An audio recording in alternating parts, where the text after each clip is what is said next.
now I'm good. What about my sweat equity? Sweat equity. Sweat equity. Howdy, toddy. Hate it. My God almighty. Sweat Equity Podcast. This has a hard intro out, right? No. What about my sweat equity? It's only 20 seconds, so not a lot of time for you to bullshit. I'm a longer lover than that. Not me. Yeah? In and out. In and out. 3 pumps. Ladies don't like you to take forever. You got like a 15-minute stop, clock, and then it's like just okay. Whoa, 15 over. minutes. Hey, guy. What are we talking about? That's just you just went both polar opposites. That's without any foreplay. That's the just taking it. Just thinking about baseball the whole time? What? Oh. To get there? To make it that long? Yeah. Yes, I do. That's got to be like a record. Yeah. Like world record or something, Nobody wants that record either way. Longest or shortest. I was saying 3 minutes. I mean, max. Yeah? Yeah. I'm a stud. What can I say? Yeah. The stud, I want to look at stats on my watch before and after because I haven't tested that I've worn for it. reasons you can do deductive logic, but I wore my new one that has the heart rate monitor just to see if I was in AFib when I was done. Because it's like... What's AFib? That's like an irregular heartbeat where they... Above 120 or something? No, it's like an irregular... Damn, you sound grizzled. What's wrong? I've been hustling. It's like when you're in AFib, I think it's an irregular heartbeat that just indicates some sort of badness. Like you're going to have a heart attack. Like if you're above 150 probably? Well, it's not checking your heart rate. It's like the pattern of it. So it's like... boom, boom, boom, right. boom, Right. boom, boom, boom, boom, boom. That would be stroke would be like huge valleys. Yes. Yeah. You knew one word of it. Well, Threw it out there. Well, it'd be like it'd be volatile. It would look crazy. I forgot I was doing the directing today.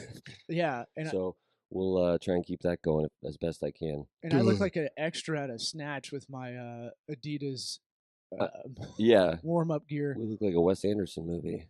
A little bit, yeah. I can dig that. I need my big Sam Rothstein glasses from Casino. I just watched Isle of Dogs. What's that? The Wes Anderson animated dog movie. It's good. Is it Netflix? It's on HBO. I was gonna say I heard Netflix is doubling down on just dogs. Just like no like all transparency. Just like we're gonna put a bunch of just dog crap, like not dog crap, but dog just. Not that new good. From Netflix, dog crap. Just look at it. You know how they flooded Netflix probably 4 years ago flooded their own stuff because people were starting to pick off like all the other companies, the production houses started going, hey. NBC's like, wait a minute, we got Parks and Rec, we can put it over here on our own thing called CISO that no one will do. Yeah. But like they had to flood their own system with just whatever they could get. Mm-hmm. South Park did an episode on it. Yeah. I feel like they're doing that again, but just in niche parts. Yeah, they're going the podcast route. Go super specific. Yeah. Well, dogs, they just literally have something that's like a documentary about cute dogs. It's like, yeah. Wow, we are in idiocracy. Can you hear me? So I think that's interesting. But you had, I want to hear about your watch. Oh, well, I got... Other than AFib. Well, no, I got the new Apple Watch. Which one? And the 4 Nike Plus, which does the heart rate monitoring. I don't know what it's actually supposed to be mine called. does that. Is the 3. Not the heart rate. It's like an EKG on your watch. Oh. But it doesn't. It's not. It's like it just tells you you're not having a heart attack. I kind of like that as a hypochondriac. That's why I want to. I was like, I think I'm dying. Oh, you have that too? Kinda. I thought you were way more chill than that. No, well, I mean, now I feel okay because it was just being a hypochondriac. But I have the thing. If you said you were gonna have a heart attack, I'd have a heart attack. Yes, that gets in my head. I know. We should Even be though better about that. It's not contagious. Yeah. But anything that's contagious, I'm like, I think I got that. Yeah, but I That's probably narcissism. I got in the shower and put it on the Now ledge. Yeah. And then my wife comes in. All right. And I got in the shower, closed the door. Baby number 3 on the way. Watch was definitely still just sitting there. And I get out and it's on the floor. And Nikki had come in to use the potty. Because that's how we roll That's in your my wife. house. For those that don't know. Pretty sure it was a number one. I don't remember. Yeah, you're one of those couples. Yeah. Which is most couples. I could never do that. Yeah, and I got out and it's on the ground.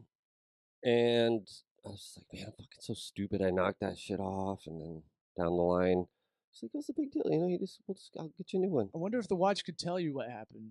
Ooh. Like Alexa figuring out murders. Yeah, I don't think it will, but But you know, like you've heard those stories, right? Like, yeah, they like because it's always recording unless we need to do that on this podcast. I'm not sure what the command is, but you can tell it to stop. Hey Siri. that's not gonna work. Hey Siri. This shit never works. I know. But that's how I have to address Siri. Hey Siri. Yeah, But I think because that's how you calibrated it. Regret it. because I didn't want anybody else that had a mumbly, raspy tone to be able to do it. So This directing's harder than it looks. you're Like, fine. it's You're fine. stupid. You're doing great. Mm. Don't worry about it. You're not even doing a one shot on yourself. I know. I don't want to see my shiny head. But so you found it on the ground.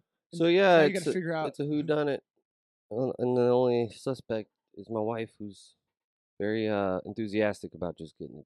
Just we'll take care of it. I'm sure the good doctor will be proud to hear this opening of the podcast. Yeah, when she listens, sure. I'm really scared.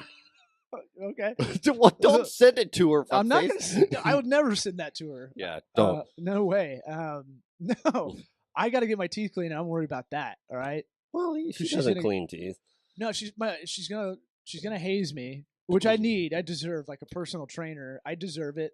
She's gonna do that no matter what. I know. That's kind of the beauty of doing dentistry. I was thinking about that. Is like it's kind of like carpentry or kind of what we do with digital. Is like you can always find something that's wrong in a way. You can Sure. accountants can always audit and find something that you're doing incorrect. Yeah, I guess. Lawyers, there's finite ones. There's finite jobs like pouring concrete. Yeah. You know, What there's about a another space. parking lot over here? Right. Huh? There's a space. You pour concrete.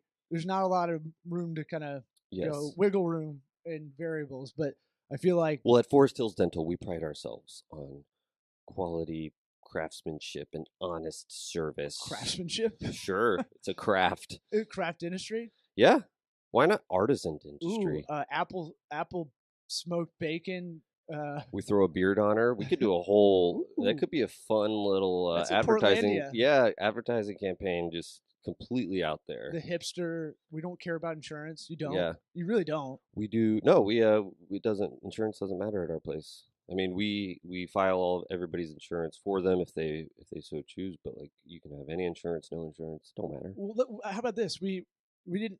We had a couple of topics coming into this. We can talk about doing a creative for your own your own digital commercial because anybody can kind of shoot one now. Yeah. And I think you gotta. We can kind of go over that because I think that's a good kind of how to, but also I feel like a lot of people stop doing it because they're not sure the template.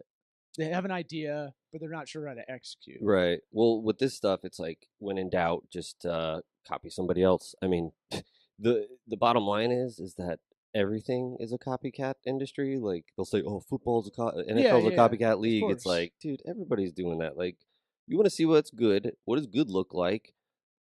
The only Do thing that. the only thing that's self-policing in that respect to be original is comedy if you want to be in that world. Like we want to be in that Exactly. world still, and it's like if you're stealing bits.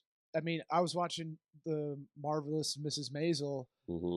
and Good show. Check it out. it's good. Amazon Prime. It's really good. The main gal who's in it, you see her boobies in the First first episode. real nice, Yeah. real impressive. But I'm saying You're now I'm stuck. Now you're on tits. Okay. All right. Marvelous so what Mrs. we're talking about stealing luscious, bits. juicy We're talking about tits. bean What are we bags. talking about? Give me a minute and reset. Stealing Okay. bits. I got to take the Nintendo cartridge out and then put it back in. Yeah. So stealing bits in the 50s, like everybody kind of stole from each other. They make it sound like it's commonplace. I don't like the illusion that people still think like you don't write your own material. Yeah, that's not the case. But they definitely did that back in the day where they Sure, would like, even sure. Rogan talks about how like him and, who was Fitzsimmons. it? They would share Fitzsimmons. Yeah, bits. they would share material. but they also caveated they didn't know any better, and so like once we kind of got into this transparent era a bit, where the internet kind of makes everything a little bit more. It's an equalizer. Yeah, I mean, I was going to say that. Then I think of social media and how fake everybody is on there. But But if you really wanted to dig down on those people, you could probably expose them pretty easily, sort of thing. right, I mean, you have your Mencias as a kind of exception to the rule. But the way I always looked at stealing bits is like you're basically looked at like a child molester in the comedy community. Yeah. And in any art, you can't just go. If you're like literally doing paintings, you can't, and you do that in your spare time. You can't just go, I'm gonna do this Georgia O'Keeffe, Yeah. duplicate it, and then call it mine. Yeah. And even if you do, it's not going to be exactly the same. That'll be in a hotel somewhere. Yeah, it's just like in Thonotassa, Florida. Or congratulations, like you did it worse and you copied it. Yeah, you got motel hotel art. Right. Yeah. Pretty much. So I always look at that, like in business, it's the opposite. It's always like, look at the competitor, look at or steal ideas from everybody else and do it better, do it quicker, do it more efficient, whatever that is, more productive, all those kind of things. So it's kind of a weird dichotomy, but for those listening that don't care about the comedy world, you don't have to reinvent the wheel. Of course, the comedy heartstrings, we don't like that. And I'm going to stick to comedy for this digital commercial because it gets the most shares. Yeah. Nobody's passing along a dramatic commercial. You're not going to be good enough to execute that on no budget, right? Yeah. Those big brand awareness ones where Honda has a heart, or like like Gillette. They've got Liev Schreiber talking over it. Gillette cares about toxic masculinity. Yeah. And you're like, what the fuck? What is this? If you did that as a local business, you'd be a total joke. Yeah. Right? Yes. Like you would try to look. It would look off because everybody knows you're a local business. I just think of the lawyer commercials, extreme like Culpepper Curland, a local law firm that took themselves way too seriously. Hey, family friend, I'm not going to say anything. So. Well, if I ever see them, I will tell them that they take themselves too seriously in their commercials. And I at a time wanted to pitch them like, you guys need to go extreme with it. Make yourselves look like complete badasses. So no shirts, pop them off. Like that's a good segue. That's a good segue into the pre-production of it, right? Because it doesn't matter to them. They don't need it. It's like the producers. Law firms now, if they take a risk, they might get a lot more out of it, but they don't need to take that risk. Right. It's for them. It's mitigated risk. They don't care. It's about frequency. Yeah. Oh no, I don't ever. Why would they do that? But I just want to see it happen. So the producers, if you remember that play or the movie, is they put on a Springtime for Hitler. It doesn't matter how bad it is. It's so bad. It's like being the Buffalo Bills or the Tampa Bay Bucks. They still get paid no matter what. It doesn't matter the quality on stage. They're still going to make money. Right. So that's the idea of the producers. That's how I see the lower level football teams with revenue share.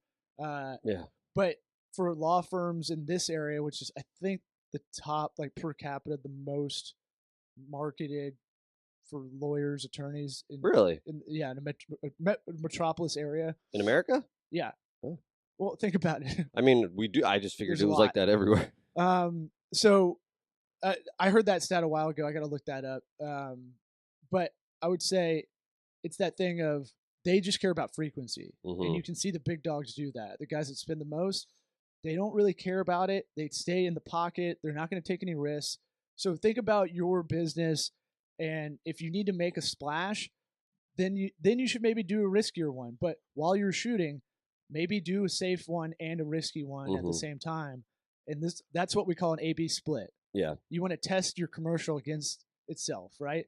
So you do, let's say you're a Cuban sandwich place. Do it with all your advertising. Yeah, but now you can do production to where you don't have to cut film anymore. It's not like people still think they have this production part where it has to be elaborate. You can shoot a lot of stuff with 4 guys. Yeah. That looks just as like this show. A lot of people are like, how many people are helping you with this show? And it's like, I'm being director right now. Look at me. Literally, literally you're doing the producing. You've set up the studio. Like I'm really tired though. Sure. But I'm saying like, we're going to figure out how to auto have that. We can get in John Paul remote. That's the next step. Yeah. And we would if it wasn't so early in the morning. And the point is like the what that means is the cost isn't as high, right? Yeah. So The barrier to entry. right, you got to be able to project manage people that can do it. That's the hard part because Sure. everybody's a feral cat in this gig economy. But I would say in the pre-production, you want to go, all right, are we going to be showing this a lot, or do we have like one shot at it? Is it a promotion? What's the objective? You should always start there. Mm-hmm. And then, do you have a brand? What's your brand? What are you about? What's the style? What's the tone? Are we going Portlandia, hipster idea? Right. For a dentistry? I think that's funny. Yeah. Right. That would be a funny way to get your local business out. Sure. Because at the same time you're shooting that one, we're going to take off all the costumes and just shoot a very general vanilla and use that as a frequency. Yeah. Well, just quick tangent. Did you happen to see the Morgan & Morgan, the biggest law firm in the world? For Christmas, they had John Morgan dressed up with a Photoshop Santa thing. Yeah. And then they had I don't know if you're watching at home, they had a golden sleigh coming out of the side of his head. Uh-huh. And it looked like somebody took a gun and shot John Morgan in the head and his brains were gold. That and might be a Rorschach test for yourself. I was like, but nobody else sees this? But I definitely my saw eye. the commercial, not thought about that ever. But It was a billboard. Or a billboard. And it was a billboard where you wouldn't see it. I remember the one he's dressed up as Santa, but yeah, but they don't Somebody care. out there knows what I'm talking about. They're so big they created their own ad agency. Like that's separate technically, I think, from Morgan & Morgan. But well, there was a while where I was trying to record the radio commercials because at the end he goes pound law, that's all. Yeah, they don't care. It doesn't matter. I just wanted that. You say pound it. Law. You say it enough, and especially the radio crowd listening to it, right? That's the laggard kind of audience. We call them the programmables. Okay, I like that. I like that better than laggard community. I don't know what that means. There's like marketing class 101 in college. They talk about like your first mover audience, your first adopter audience, then your laggard audience, which is like the glut. That's the big part of the bell curve. Those are the people that listen to radio, watch network TV, watch local news. Watch dog shows on Netflix. Pretty much, that's what they're going for. And they're also the ones with the money. We love you. Most of the time. Most of the time, yeah. Because they're older. But just like comedy, where you go, okay, we know Portlandia is one of the best things out there. We know that for a good comedy acumen. But I know most of the country hasn't even heard of it. Oh yeah, and it's the sort of thing where we would love to do that sort of commercial, but it's not exactly playing to the target audience that we want to have come into the office, sort of thing. Right. It would be more of a sketch. It would be it would be shareable amongst people our age and younger, I hope. But whether it would bring in business in terms of actual dollars, it's like maybe it raises the brand awareness. But we could think of something that's funny in the dental kind of community. We could play against. They got tons of stuff. Well, we have the setting, so you have to audit your resources too. That's something I forget to tell people in the whole process. So that should be step one. Well, before I get into, let's break everything down into a third, because how much time are we at right now? 18 and a half. Okay, so break any project you're trying to do, any idea you're trying to do. Someone told me break it into thirds, and that's going to help tremendously. Then you can break those into thirds if you want, make it 9 steps. But you go pre-production, production, post-production. Pretty simple, right? No, nothing crazy there. So you've got idea in the pre-production. You've got the audit of your resources, meaning do you have cash, or we already have the setting if you want to do a dental one. How good can you make it look with what you've got? What cameras stuff do we have? How many favors can I call in? Maybe. You want to get as much production value, make it look as much like a movie as you can for what you have, and then look into cheaper helpers that'll bustle. What's the word I'm looking for? Bustle? Make it look better. I'm retarded right enhance? now. I'm sorry! This is why we shouldn't do the podcast in the morning. In a rush? No, it's fine. But you've been up since 4. I stayed up late working, and I got up at 8. Idea, audit, or objectives should be somewhere in those top 3, right? Robust. Jesus, Good God, that was man. a dad move. I did that yesterday. That's the word. Objective, idea, audit. So if I didn't know anything, I would call you. I'd call our video partner, 28 Monkeys, a friend of the program, Damien Alpazar. I'd call y'all up and I go, what do I need to shoot this idea? Yeah. And you go, hey, maybe a H4n mic, or audio recorder, maybe a $10 slate, maybe one of the Mevo cameras, you can borrow that. Mm-hmm. Like, you figure out, you go over, okay, what's that list I need of things I don't know about? I'm going to go research that. Then what's the budget I have, right? So budget after that. And that's a lot of what we do too. We've done this in the past where we've set people up with studios in their office right there, so they can film their blog posts, do whatever to have that content ready to go out. Yeah. We got to find a catchy name for that to package it. But with direct to camera videos that are easy to shoot, it's just your opinion. You probably already wrote something. Yeah, something that's just click a couple buttons and you're good to go, and then take away that headache of the setup and all that, because that's where all the time goes. You know, that content I always say is like writing a bachelorette or bachelor speech, whatever, maid of honor. Yeah, short and toast. sweet. Right, stay in your pocket with that. Yeah, don't go time. extreme. Let the creatives around you help you. I've done so many like punch up on people's like best man toast and stuff. Yeah. Well, John Paul and I have filmed like 100 weddings, and it's just like every time. Why people think that long makes it good, I don't know.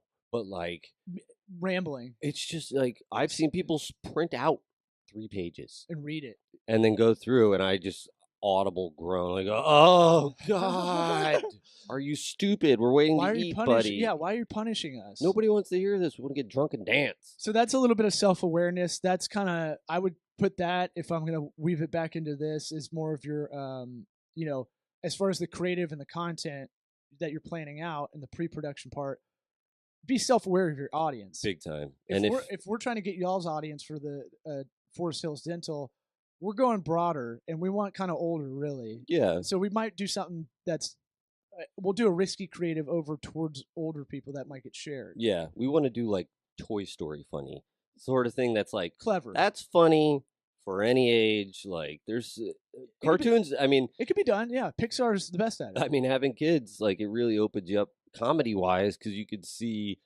you don't have to be talking about farting or sex or dicks all the time. Like, there's stuff out there. You don't have still to be crass like us. Yeah, we do it for fun. Yeah, it's for fun.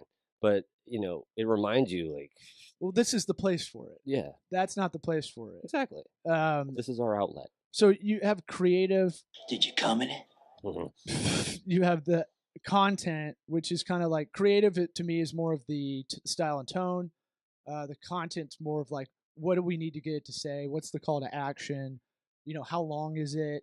That kind of thing. Right. 30 seconds, under 29 seconds. 29 or under is great for digital commercials for Instagram, Facebook, Pinterest even. Mm-hmm. And you can get them all cut. The same commercial, you can get them all cut in that vertical if you want the 9:16 ratio or 16:9, which is your normal one, or square. Yeah, and if you're not like video editing savvy, you can do stuff like Shaker, or I haven't found any others, but there Animoto.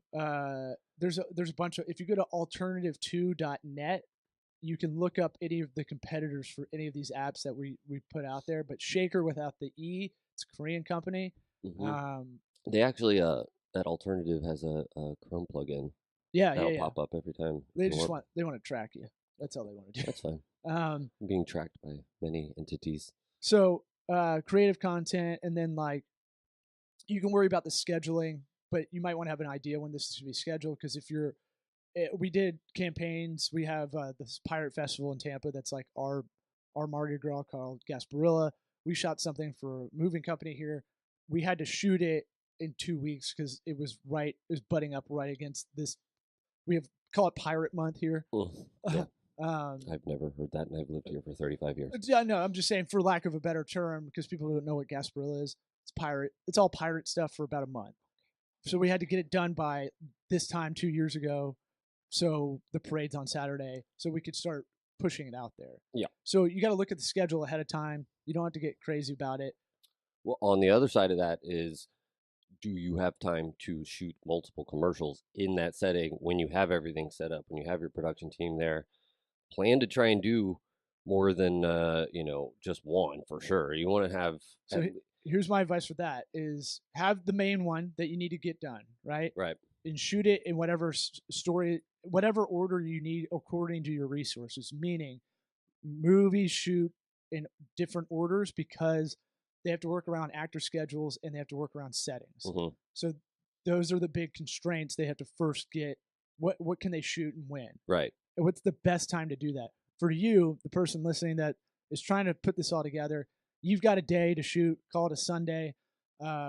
You've got 8 hours. You're paying a couple friends to do it. A couple $100 to these guys that are hungry. You find some guys that are like y'all, videographers that they're out there, that are still hungry and want to shoot something. Yeah, want their name on it.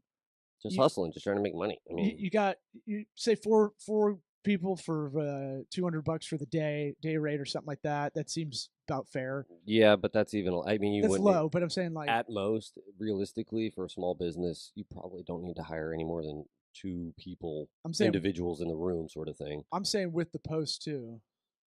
Yeah, whatever. I mean, most guys do it all, is I guess the point. But yeah, that's and ask a lot of questions to them. Why is there fat on this edit? Why is there stuff like that? Yeah, don't exactly. play that you don't have experience. That's helpful. Like if you don't know anything about this world, just ask a lot of questions. Yeah, well, something that we do is we plan to do everything so that it's just you and I, if we have to. Right. I've got it set up that, if JP sleeps in, we can still podcast and do it. Okay. So put your manager hat on. We call it contingency planning, and that might be the formal name, but I always think of everything as like, okay, if one of these kids doesn't show up, what are we going to do? Exactly. Assume that it'll be just you. Yeah. I can hold a boom mic or whatever. Like that's fine. As the owner paying them, you're gonna have to get in there. Like, yeah. You're gonna have to be involved, but let them do as much as they can do. Mm-hmm. And absorb the knowledge. And then pay attention. And then look at the day. Like we got 8 hours. I think we can get one of these shot at least in 4 hours. But at worst 6. Yeah. And then let's see if we can use the other 4 or 2 hours to kind of get a second one in. Yeah. Maybe a third one if we can run through it really quick. So if you're paying for that day, just like any outside help, try to maximize that the most you can. Well, I'm thinking of it. That's the most expensive part. When it comes to like day of production stuff, you need to have somebody, you don't have to call them a director, but you need to have somebody making a final decision on creative whatever comes up, somebody needs to be able to sit there and say, no, let's do it this way. Because if you sit there and have debates, those 8 hours turn into 3 hours so quickly, especially with creative arguments, And that's why you got to become nutty about the pre-production, because it'll make your production costs way less. Right. The pre-production, you can get all that stuff out of the way. You could say it's going to go like this. Boom, boom, boom. That's how it's going to be laid out. No arguments, leave time in case somebody comes up with an idea while they're there. Shot list. Right. Shot list is huge. I mean, if they don't provide a shot list, you have it for photography. Same thing. You want to kind of sketch out like, all right, I want to get a solo shot of him looking like this. I want to get a 2-shot, meaning 2 people in one frame, doing dialogue, over the shoulder. This is a 2-shot right now. If you're watching. 1 shot? Yeah. 1 shot. 2 shot. Sorry for people you look listening tiny. only. You look tiny in your 1 shot. I don't know. No, it's just I'm hiding. You're not zoomed in enough. Yeah, whatever. But use horse sense. Like I could just see that. Like I filled up the whole shot when he was just doing it, switching now, and then when it switched to your 1 shot, if you have a lot of space around you. Yep, make everything matchy. So which I did not. Well, unless you're trying to make it seem like you're smaller. I'm so tiny. Like Guillermo del Toro. Is he tiny? No, he does. He doesn't do a lot of CGI. He tries to do as much without it. Oh, except for Pacific Rim.